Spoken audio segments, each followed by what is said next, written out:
Hello, welcome to this week's update. After a pretty quiet period for quite a while now, we've finally got some points of interest, primarily on the dollar index and the euro dollar. We'll start with dollar index and see on Wednesday broke up, but all we've done is come into this major weekly zone which extends from 98.94 up to 99.45, and we've pretty much topped out there perfectly so far. So for the uninitiated in the markets, then they think the market is breaking up, but actually it's going into what's called a bull trap.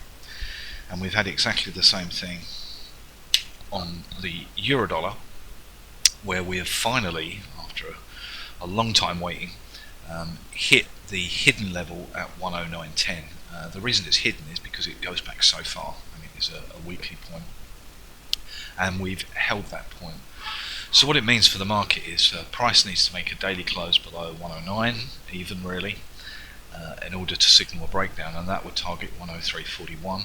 But you're also going to need to see that dollar index make a daily close above that final level as well. So they're not quite going to sync up. So when you get the euro dollar break, if it happens, you have to wait for the dollar index to confirm as well, especially as the weighting in the dollar index is so high with the euro. Over to the pound, normal craziness going on here in the UK. We had the negative the week before, then we broke down through the daily level on Wednesday, and we sort of edged lower, but the pound is a victim of unknown news events. Daily close back above 124.78 would put it in a mildly positive state. Across to the yen.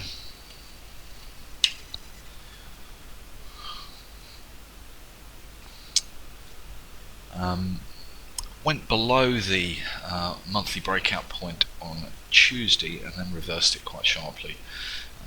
So not a lot to report there. It's going to have to take a daily close below 106.73 to turn the chart negative, and remember that there is no resistance. There's nothing up above, as it were. To the Aussie dollar. Been a lot going on in Aussie and Kiwi actually. Had a mild timing point on Tuesday, but it wasn't at support. We've still got this very important zone at 67.00 down to 66.89, and there is no resistance as such. If we go across to the Kiwi, been a lot going on there. Had a whole series of buy signals, a total of 2, 4, 6, 9, which is when you go back through a chart, you're not very often going to see that sort of cluster. So absolutely no reason to be short, that's for sure.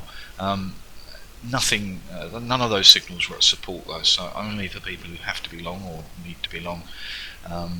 You have permission to do so, and it's a very easy stop with a daily close below where we are.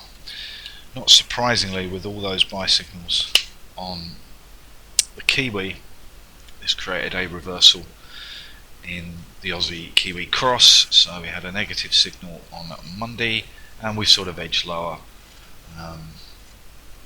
but really the action is in the Kiwi itself.